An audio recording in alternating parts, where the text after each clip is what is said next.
Hello students, कैसे हैं आप लोग? Welcome to this session. My name is doctor Kavita Rawat, your English teacher from ICT virtual classroom. Today we will continue our previous poem, that is Labandam Top. This is your second poem from the book Hornbill. तो first जो poem है आपकी photograph, वो हम बाद में करेंगे. Later we will do the second first poem. अभी हम सेकेंड पोम कर रहे हैं द लबनम टॉप, और उसके बाद हम सेकेंड चैप्टर करेंगे. क्लियर? तो बच्चों, I hope it is clear to you from the previous lecture कि लबनम क्या है. लबनम एक ट्री है जिसको हिंदी में क्या बोलते हैं बच्चों? अमलतास. उसके टॉप में जो है कैसा है वो पेड़? साइलेंट है, स्टिल है, क्वाइट है, जैसे पोएट ने बोला, टेड ह्यूग्स ने. और ये पोम कहाँ से है बच्चों? From the book hornbill. तो यहाँ पे जो चिड़िया आती है, बर्ड आती है, गोल्ड फिंच, वो भी येलो कलर की है, बट उसका जो बार्ड फेस है वहां पे कैसी है? ब्लैक कलर का स्ट्राइप है, वही उसकी आइडेंटिटी है. फ्लावर्स भी कैसे हैं बच्चों? Black. Sunlight, sorry, yellow. Sunlight कैसी पड़ रही है उसमें? येलो. तो पूरा जो सीन है वो कैसा है? येलो. तो जब चिड़िया उसमें आती हैं तो पता नहीं चलता कि कोई बर्ड आ रही है, बट जब बच्चे जो हैं उसके यंग वंस चीची करते हैं, चिरपिंग करते हैं, तब जो वाइब्रेशन होते हैं, एक जो लाइफ आ जाती है ट्री में, वही हमने यहाँ पे डिस्कस करी. एक repaying relationship between the tree and the bird and her young once. Clear? तो अभी इसी के क्वेश्चन आंसर्स करते हैं, और समरी हमने yesterday we discuss the summary. Today we will do the question answers. Let's go to smart board screen. तो बच्चों, आपकी ये फर्स्ट चैप्टर हमने कंप्लीट कर लिया था. फर्स्ट पोम जो है फोटोग्राफ अभी हमारी रह गई है. This is your second poem the laburnum top, written by Ted Hughes from the book hornbill. तो अभी आपको क्लियर हो गया होगा कि यहाँ पे जो है फ्लावर्स येलो हैं, चिड़िया जो है गोल्ड फिंच क्या है वो भी येलो है, और जो उसके लीव्स हैं दे वो ताने येलो, वो भी जो है कुछ लीव्स जो है उसकी कैसी हो रही है? येलो हो रही, क्योंकि यहाँ पे सितंबर का मंथ है, ऑटम सीजन है. क्लियर? तो ये बच्चों ऑलरेडी हम पढ़ चुके हैं कि फर्स्ट स्टैंजा में हमने देखा था कि किस तरह से बर्ड कैसा था? साइलेंट था, स्टिल था, क्वाइट था. बट सेकंड में हमने देखा कि किस तरह से गोल्ड फिंच के आने से उसमें एक लाइफ हो जाती है. जो लाइफ लेस प्लांट था, डेथ लाइक था, एकदम से कैसा हो जाता है? अलाइव हो जाता है. क्लियर? बट थर्ड स्टेंजा में हमने देखा कि किस तरह से जब चिड़िया वहां से चली जाती हैं, और उसके बाद फोर्थ स्टेंजा में किस तरह से अगेन जो है किस तरह से हो जाता है? वो साइलेंट हो जाता है, डेथ लाइक हो जाता है, लाइफलेस हो जाता है, क्योंकि बर्ड चली गई है वहां से, और जो वाइब्रेशन थी जिसने उसको अलाइव करा था, जिसको उसने शेल्टर दिया था, अब जो है वो जा चुकी है, फ्लाई हो चुकी है, उड़ चुकी है फ्रॉम दैट प्लेस. और अब पेड़ कैसा हो गया? अभी फिर से स्टिल हो गया है, क्वाइट हो गया है, डेथ लाइक. क्लियर? तो आई होप आप लोगों की समझ में आ गई होगी पोम. अगर कहीं पे नहीं समझ में आया तो आप लोग पूछ सकते हैं. ये हमने समरी यस्टरडे भी डिस्कस द समरी कि किस तरह से बर्ड जो है जब flu away in the sky, living the tree, death like, and again it become silent, still, clear, और क्वाइट. और किसके आने से वहां पे चहल पहल हो जाती है या अलाइव हो जाता है? जब चिड़िया जो है वहां पे आती है.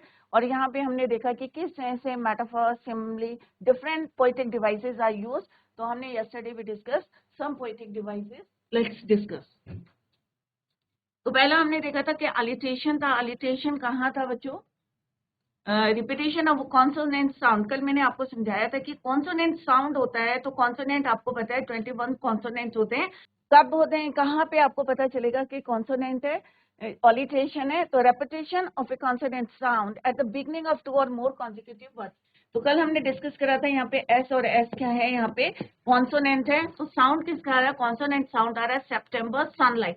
बीच में नहीं देखना आपको repetition of the consonant, beginning में देखना आपको. तो यहाँ पे आप फोकस दें एट द बिगिनिंग ऑफ 2 और मोर कॉन्जिक्यूटिव. ये नहीं है 2 वर्ड्स में हो, 3 में भी हो सकता है. Second is there 3 trembles. तो यहाँ पे कौन कौन से 2 हैं? टी और टी. क्या है ये? कॉन्सोनेंट है. साउंड किसका आ रहा है? Consonant sound, tree, trembles. Clear? Next is simile. Simile हमने बताया था कि किस तरह से when we compare two opposite things by using the word like और एज. जब हम लाइक और एज यूज करके दो चीजों को कंपेयर करते हैं, that is called your simile. तो यहाँ पे किस किस को हमने करा है कंपेयर? बर्ड को. किससे करा है? लिजर्ड को, by using the word as. तो यहाँ पे एज वर्ड यूज करा है, that is why it is simile. Next हमने डिस्कस कराया था मेटाफोर. मेटाफोर भी कंपैरिजन होता है, indirect comparison between two things without using the word like और एज. इसमें यही डिफरेंस है, कंपेयर हम करते हैं बट हम लाइक और एज वर्ड्स नहीं यूज करते. She enters the thickness and the machine starts. तो यहाँ पे दो चीजें हैं बच्चों, बर्ड्स जब एंटर करती है तो मशीन स्टार्ट हो जाती है. तो यहाँ पे किसकी बात कर रहे हैं कि noise created by the birds, जो उसके यंग वंस या बर्ड जो है नॉइज क्रिएट करती है, उसको किससे कंपेयर कर रहे हैं हमने, मशीन से. तो दोनों अपोजिट थिंग्स है, एक लिविंग है और एक क्या है, नॉन लिविंग थिंग्स है. कि बर्ड्स की जो है आवाजों को, नॉइज को हमने किससे कंपेयर करा है, मशीन से, without using the word like और एज. दैट इज वाई ये क्या है, मेटाफोर है. क्लियर. तो noise created by the birds is compare to the machine's noise. Machine की नॉइज से हमने इसको कंपेयर किया. It is the engine of a family. तो इंजन कौन है, बर्ड्स नेस्ट है या बर्ड क्या है, इंजन ऑफ अ फैमिली. तो यहाँ पे जो है मशीन का इंजन होता है, तो यहाँ पे उसको कंपेयर करा है कि जब इंजन लगता है तभी मशीन स्टार्ट होती है. सेम जो है जब बर्ड आती है तभी उसके नेस्ट में, जो नेस्ट को क्या बताया था हमने, मशीन, तो तभी वहां पे जो है एक साउंड प्रोड्यूस होता है, तभी स्टार्ट होता है. दैट इज वाई यहाँ पे which poetic device is used, that is your metaphor. Right. Next is your personification. Personification क्या होता है बच्चों, एट्रीब्यूशन ऑफ पर्सनल नेचर और characteristic to something non human. और in other words you can say कि human characteristics को जब हम एट्रीब्यूट करते हैं किसी नॉन ह्यूमन में, तो that is called your personification. The whole tree trembles and thrill. और ट्रैम्बल और थ्रिल, पेड़ तो करता नहीं, पेड़ कैसा होता है बच्चों, स्टेबल होता है. जब हवा चलती है या कुछ होता है तभी वो ट्रैम्बल या थ्रिल करता है, ये शेक करता है, वाइब्रेशंस होती है. तो यहाँ पे किसका है ये कैरेक्टरिस्टिक्स, किसकी क्वालिटी है, तो ये किसका है बच्चों, कैरेक्टरिस्टिक ह्यूमन का. तो हम नॉन ह्यूमन में उसको एट्रीब्यूट करें, that is why it is your personification. तो यहाँ पे हमने क्या देखा बच्चों, different poetic devices are used in this poem. वो हमने यहाँ पे डिस्कस करा, alliteration, simile, metaphor and personification. Now come to the first question, what laburnum is called in your language. तो सिंपल सा है कि laburnum को हम क्या बोलते हैं बच्चों, कई बार मैंने रिपीट करा था, अमलतास. और आपने कई बच्चों ने देखा भी होगा पेड़ laburnum. तो कैसा होता है, उसमें हैंगिंग ब्रांचेस होती हैं, येलो कलर के फ्लावर्स खिलते हैं. तो आपने देखा होगा सड़क के किनारे जो है अलोंग द रोड पेड़ देखे होंगे आपने अमलतास के, उसी को हम क्या कहते हैं, laburnum. In the Hindi language, the laburnum tree is called amaltas. तो सिंपल सा क्वेश्चन है, ऐसा कॉम्प्लिकेटेड नहीं है. What do you notice about the beginning and the ending of the poem? तो बिगनिंग में आपने क्या नोटिस करा और एंडिंग में आपने क्या नोटिस करा. कि बिगनिंग में हमने नोटिस करा था कि laburnum टॉप की laburnum ट्री कैसा है, साइलेंट है, क्वाइट है, स्टिल है. और एंड में भी हमने क्या देखा कि सेम था, कि फिर से मोशनलेस हो गया था और एम्प्टी हो गया था. क्लियर. तो how to write the answer, let's see. In the beginning of the poem, the tree is calm and silent. In the ending, it ends with motionless and empty level. फिर से वो खाली हो गया था. Clear? To what is the bird's movement compared to what? अब किससे, यहाँ पे क्या लिखा हुआ, to what is the bird's movement compared?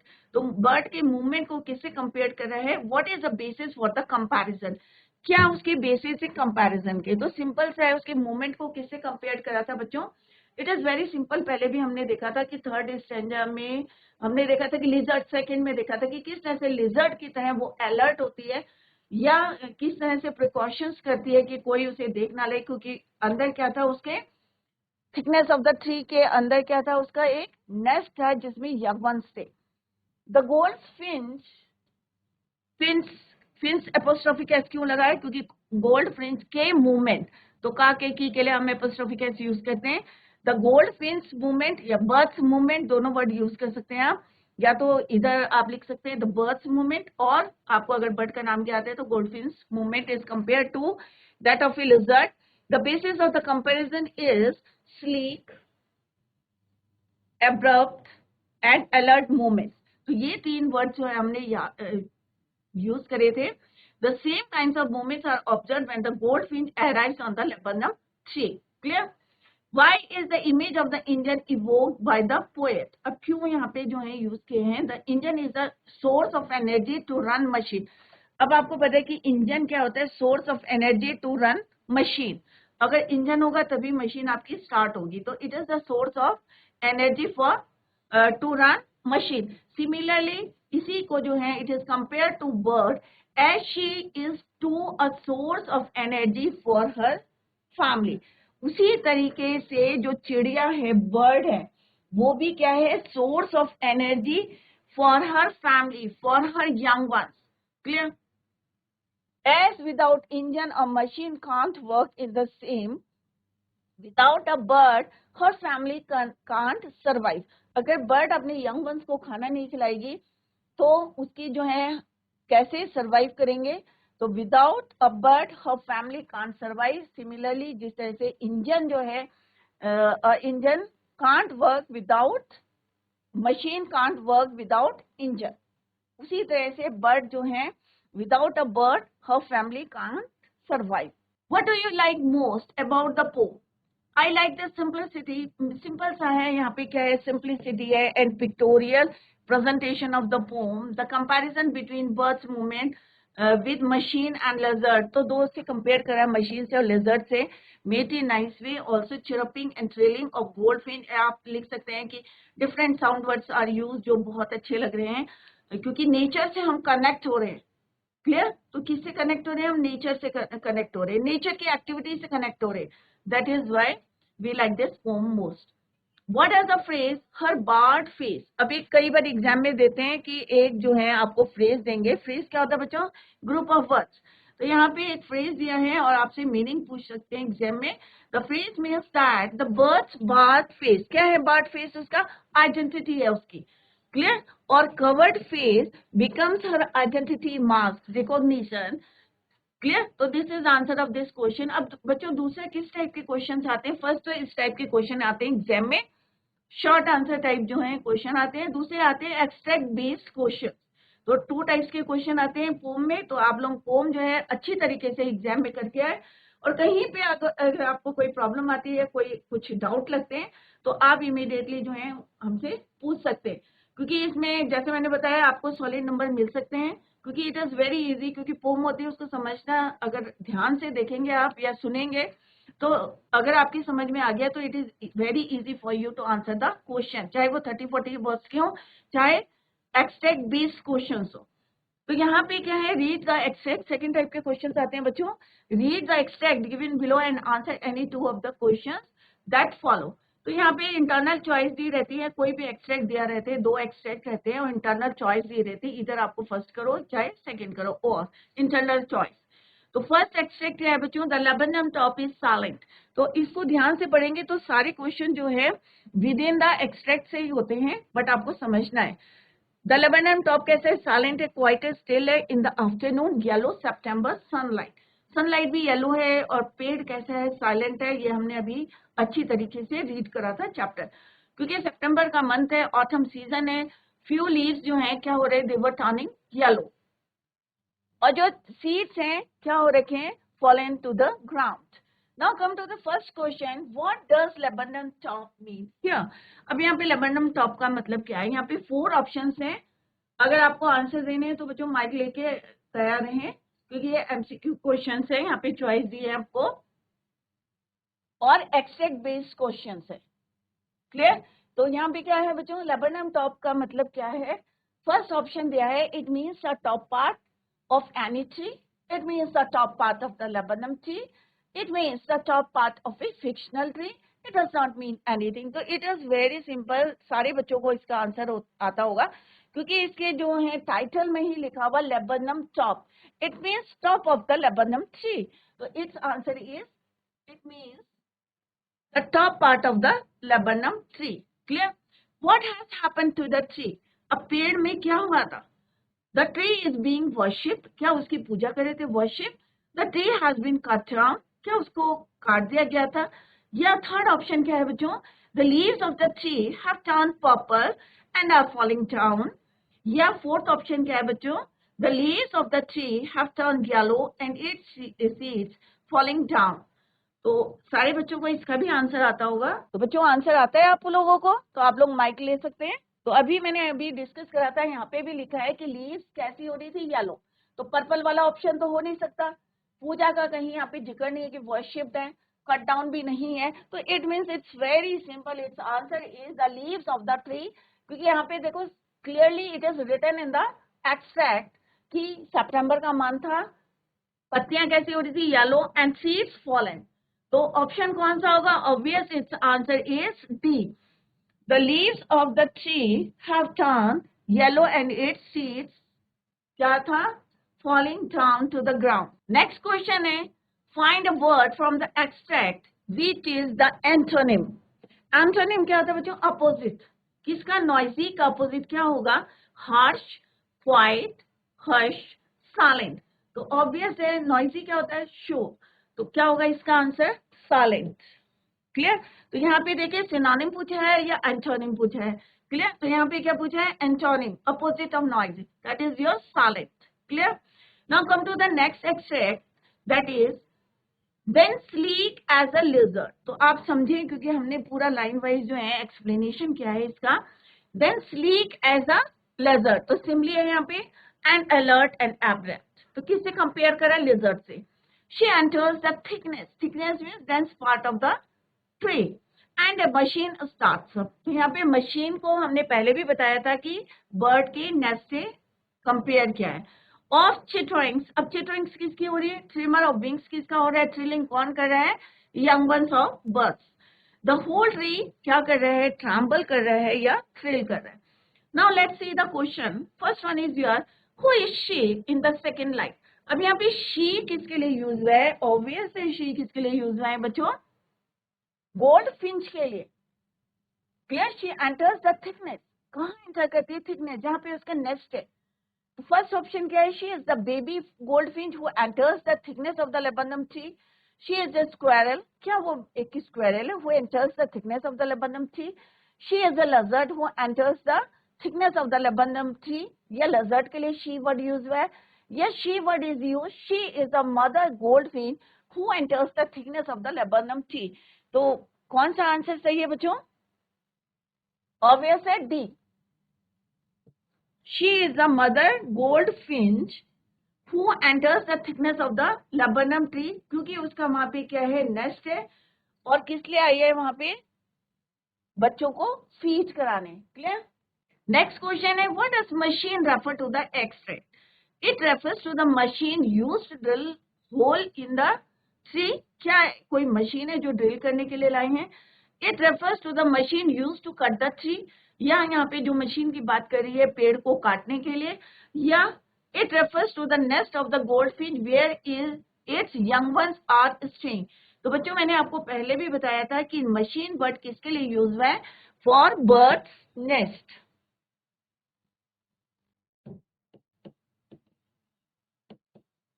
Bird's nest. Clear? So it refers to the nest of the squirrel. So obviously its answer is C. It refers to the nest of the goldfinch where its young ones are staying. Clear? Second है, find a word from the extract which is the synonym. A synonym entire. So synonym means same meaning. Abrupt, whole. दो whole है बच्चों, एक है whole और एक है whole. Clear? तो डिफरेंस आई थिंक आप लोगों को आता होगा होल और होल में। ट्रिमा, तो एंटायर मीन सारा। तो इसका मतलब क्या है? WHOLE, होल क्या क्या होता है? एक छेद जिसको बोलते हैं होल करना। तो इट्स सिनोनिम क्या है? एंटायर का synonym is your whole. Clear? तो इस टाइप के आपको एक्सैक्ट बेस्ड क्वेश्चंस आएंगे। Now come to the next. Then with airy delicate whistle, airy का मतलब क्या होता है बच्चों? strange delicate whistle chirrup whisperings the she launches away towards the infinite। infinite किसके लिए यूज हुआ है बच्चों? sky के लिए। flies away towards the infinite sky in the laburnum subsides to empty। what does launches mean in the extract? तो obvious its answer is launches का मतलब क्या था बच्चों? यहाँ पे launches away, इसका मतलब है fly away। It means sleeping? No. It means flying? Yes. It means diving? Gota khana? No. Fluttering? No. Its answer is B. It means flying. Next question, of what effect does the last line create? It creates a contrast between the liveliness of the tree and its silence. It creates a contrast between the change of season. It creates an opportunity to plant more laburnum trees. It creates a scene of the arrival of new bird species on the tree. तो बच्चों इसका answer क्या होगा बच्चों? It creates a contrast between the liveliness of the tree and its silence. It creates a contrast between the changes of season. No. It creates an opportunity to plant more abundant trees. No. It creates the scene of the arrival of new bird species on the tree. तो इसका है बच्चों last line. तो let's see the last line.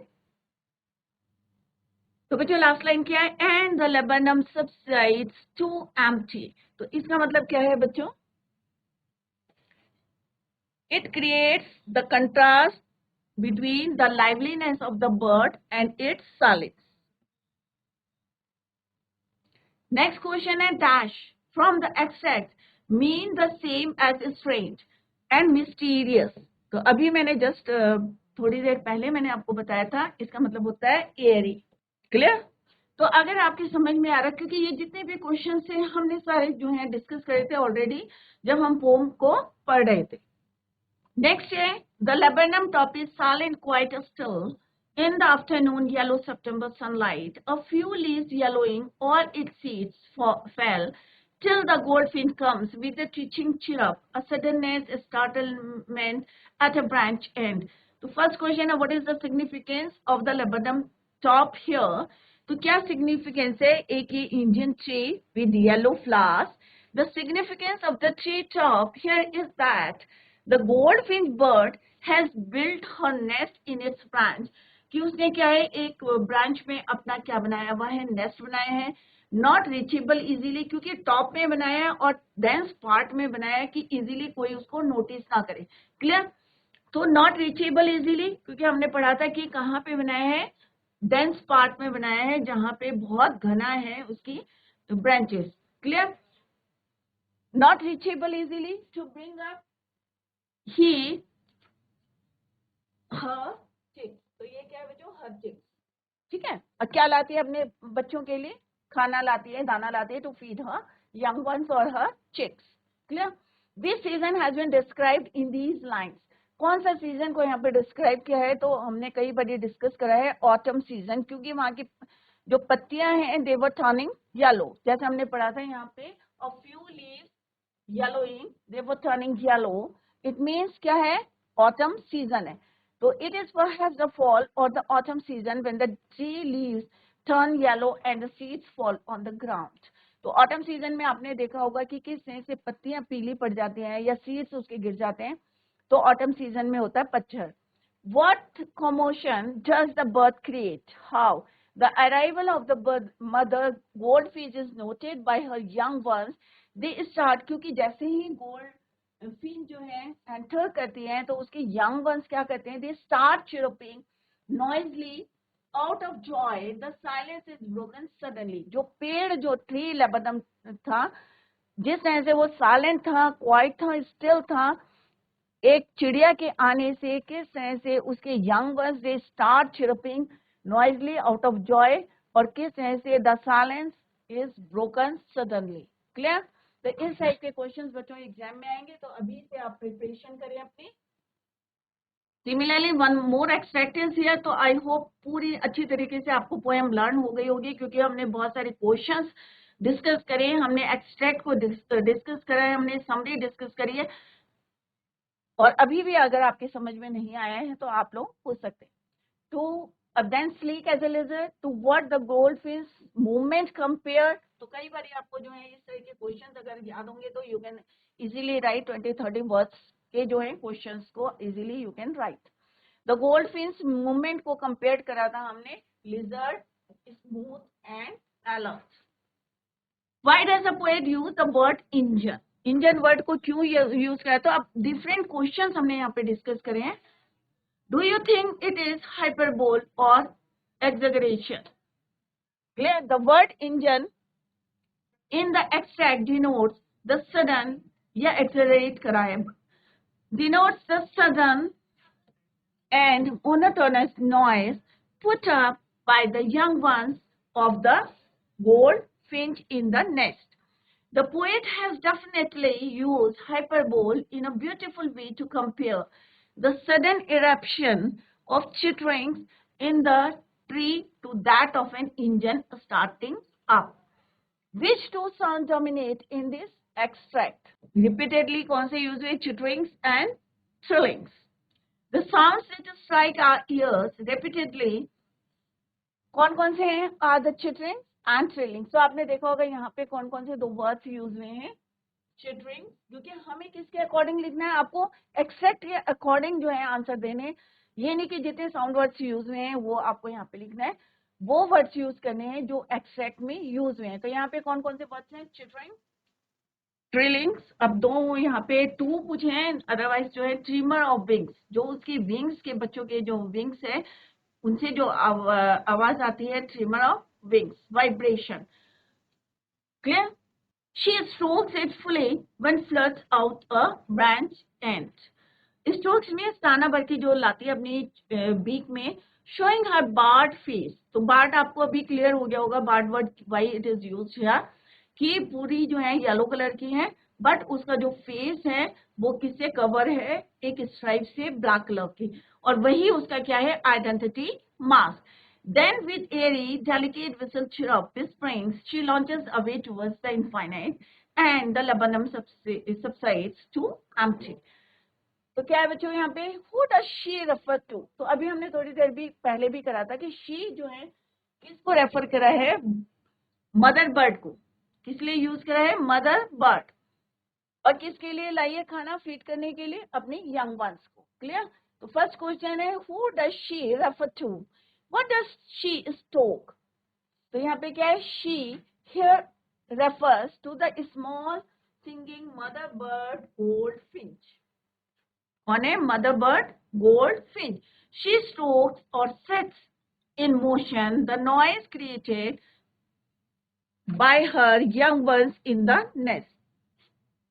अब पेड़ के अंदर क्या बना हुआ बच्चों? एक नेस्ट बना हुआ, और नेस्ट के अंदर क्या है? सॉरी, एक पेड़ है, लेबनम ट्री है, उसका जहाँ पे डेंस पार्ट है ऑफ दैट ट्री, वहां पे क्या है? एक नेस्ट है, और नेस्ट में क्या है बच्चों? यंग वंस है. अब चिड़िया जो है शी, तो आपको क्लियर हो गया होगा, she is use for mother bird goldfinch.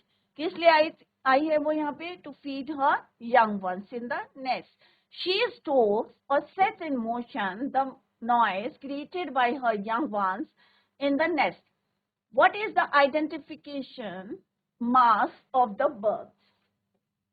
तो यहीं से आपको बताना है. तो आइडेंटिटी मार्क क्या है उसका? Barred face. क्लियर? तो इसी में आप ट्राई करें to find out the answers of these questions from the extract. Clear? The little singing bird can be recognized from the stripes on her face.